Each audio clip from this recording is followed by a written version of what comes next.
मेरे सभी मित्र साथियों को मेरा नमस्कार। BL Prajapati motivational speaker YouTube पर आपका हार्दिक अभिनंदन है। दोस्तों, आज आपके बीच में विषय लेकर आया हूं, मेरा भारत विश्व गुरु की ओर। तो साथियों, बड़ी खुशी की बात है कि भारत विश्व गुरु की ओर लगातार कदम रखते जा रहा और एक के बाद एक सफलता मिल रही है।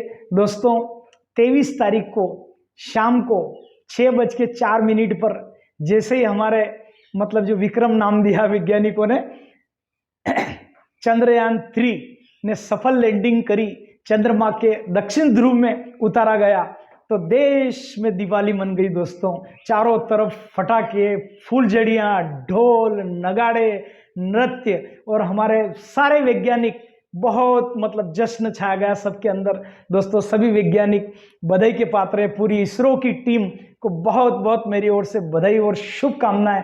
आदरणीय प्रधानमंत्री जी, मोदी जी को, राष्ट्रपति जी, सभी को मेरी ओर से बहुत बहुत बधाई और मेरे देश के सभी 140 करोड़ जनता को बहुत बहुत हार्दिक शुभकामनाएं कि मेरे भारत ने विश्व गुरु की ओर लगातार दूसरा तीसरा कदम रखा है।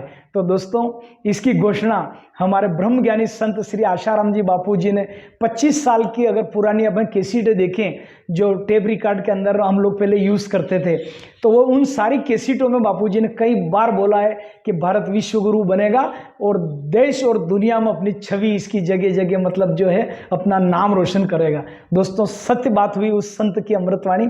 उनको प्रणाम हृदय से कि उन बापू जी ने पहले ही बता दिया था उनकी गुरुदेव ने, तो गुरुदेव की अमृतवाणी आज सत्य साबित हो गई।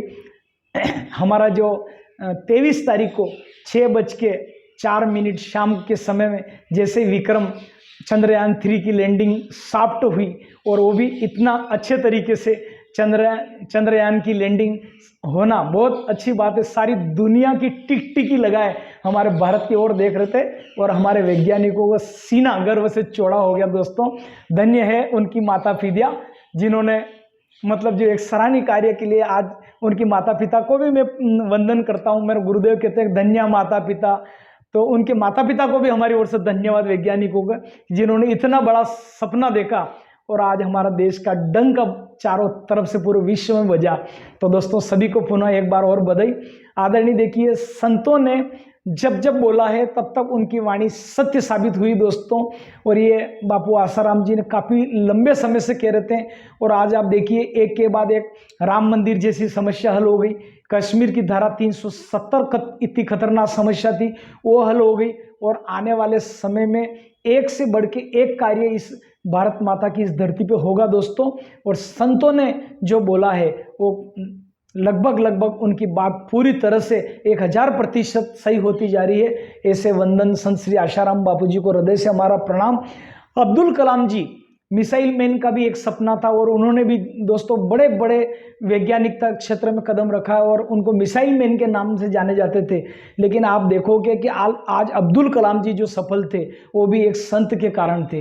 वो तो अपने जीवन से निराश हो गए थे। मैं पहले एक वीडियो में बताया, और एक आश्रम है शिवानंद जी महाराज करके है ऋषिकेश में, तो वो उन्होंने देखा कि अब्दुल कलाम जी चुपचाप, और उनका विचित्र व्यवहार देख के उन्होंने बुलाया और उनको भागवत गीता वगैरह भेंट करी और वो बोल रहे थे कि मेरा कर्जा हो गया, मैं सफल नहीं हो पाया, उनके सिस्टर से पैसे लिए थे।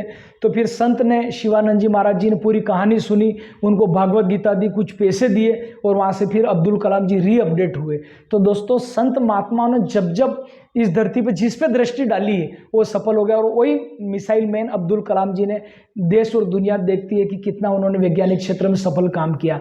तो संत उस फिल्मी जो डायरेक्टर के समान है, जो पर्दे के पीछे रहते हैं। दोस्तों, हीरो को क्रेडिट देते हैं लोग कि हीरो ने ऐसा किया, लेकिन संत महात्मा उस डायरेक्टर साइड पर्दे के पीछे रहते हैं और अपनी शक्तियां अमृत बरसाते रहते हैं। तो आज अब्दुल कलाम जी ने ये किया।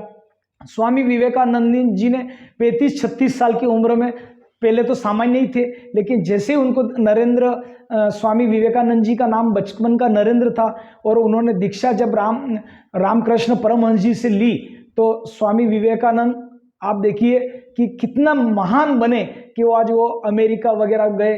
अमेरिका में शिकागो में उनका टाइम जो था बोलने के लिए उनको 2 मिनट या 3 मिनट दिया था, और उसकी जगह बढ़ाते बढ़ाते आप और हम जानते कितना उनका समय बढ़ गया था, उनका भाषण काफ़ी लंबा चला था। तो स्वामी विवेकानंद जी को भी लोगों ने कहा, कहने वालों ने क्या क्या बोला होगा, लेकिन जब उनके गुरु की निगाह पड़ गई तो आज तक हम विवेकानंद जी का इतिहास और उनकी किताबें वगैरह हम पढ़ पढ़ के हम अपने आप को धन्य मान रहे हैं। तो वहाँ भी गुरु की कृपा है। तो दोस्तों, गुरु की कृपा सभी की रही। अपने जो मोदी जी के पहले अगर मैं बात करूं 83-84 में जब इंदिरा गांधी का शासन था, तो वो भी आनंदमयी गुरु माँ के पास जाती थी। हमारा गुरुदेव ने कितनी बार बताया कि आनंदमयी माता के पास जाके इंदिरा गांधी मत्था टेकती थी और वहाँ से शक्ति लेके आती थी, जो भी एक निश्चित रूप से एक पावरफुल लेडीज थी। दोस्तों, पार्टी अपनी जगह है। तो कहने का मतलब ये है कि संतों ने तो बहुत कुछ इस धरती पर दिया है।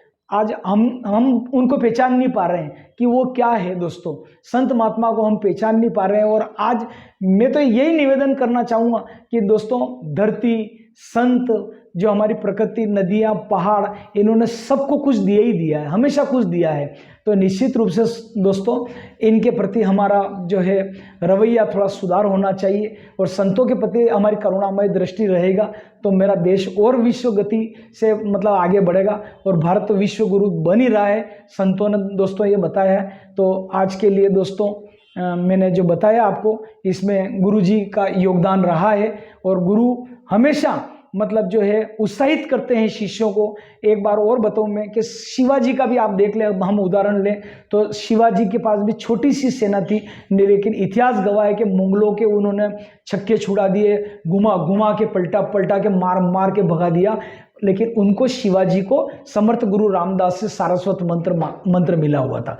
तो ये होती है मंत्र शक्ति। बापूजी के साधक इतने कई हैं जो आप बात नहीं मानो, आपने क्या बोलते हैं 5 रुपए के चप्पल पहनने वाला टायर का बिहार का क्षितिज सोनी, वो बापूजी बोलते हैं कि गोवा इंडियन एयरलाइन का में कई में उनका जो है वो मैनेजर है, बड़ा इंजीनियर है, और उनके 1.5-2 लाख रुपए सैलरी है। आज आप बताओ 5 रुपए की चप्पल पहनने वाला व्यक्ति कहाँ इंजीनियर बन गया।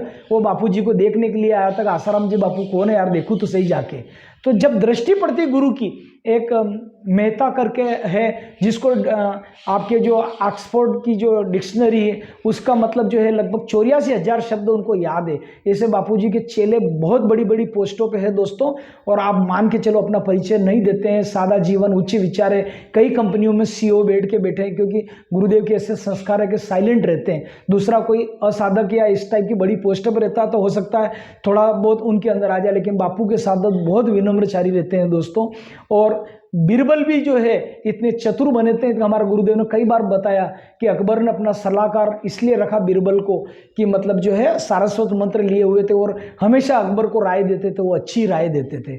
तो दोस्तों, गुरुदेव की कृपा से जितने भी आज जो कार्य हो रहे हैं वो देश के लिए अच्छे कार्य हो रहे हैं। और मैं तो चाहूँगा, सरकार से निवेदन करूँगा कि आज हमारे भारत जैसे विश्व गुरु की ओर जा रहा है, ऐसे संत महात्मा जो हमारी धरती पर भी वर्तमान में है, उनको आप हो सकता है शारीरिक रूप से आपने उनको बंद कर रखा है, लेकिन दोस्तों वो कण कण में व्याप्त रहते हैं संत महात्मा।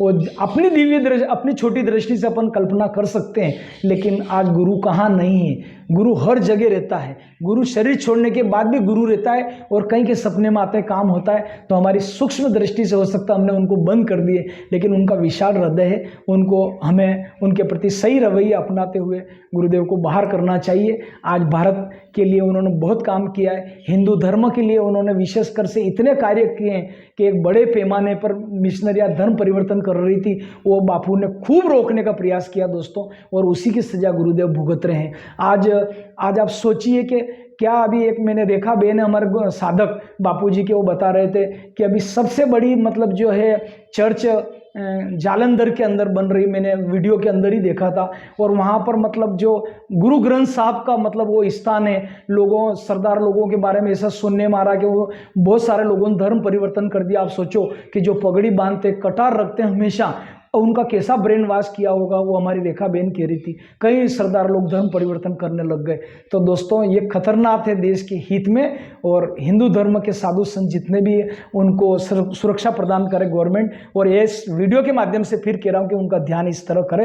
हिंदू धर्म की रक्षा हमारे ऋषि मुनि करोड़ों वर्षों पहले करके आ चुके हैं। उनकी तपस्थली के कारण आज ये हिंदुस्तान पवित्र माना जाता है। चाहे गंगा यमुना नदी हो, हमारी ऋषिकेश, बद्री विशाल, केदारनाथ, सभी पवित्र स्थान है हमारे, जहाँ जाओ वहाँ पे। तो इस संस्कृति की रक्षा साधु संतों ने करी। उनके प्रति गवर्नमेंट के रवैये को पुनः निवेदन करूँगा कि नए सिरे से सोच के उनको बाहर करना चाहिए गुरुदेव को, और किसी संत महात्मा को प्रताड़ित न किया जाए। आज के लिए इतना ही दोस्तों। मैं BL प्रजापति, मोटिवेशनल स्पीकर।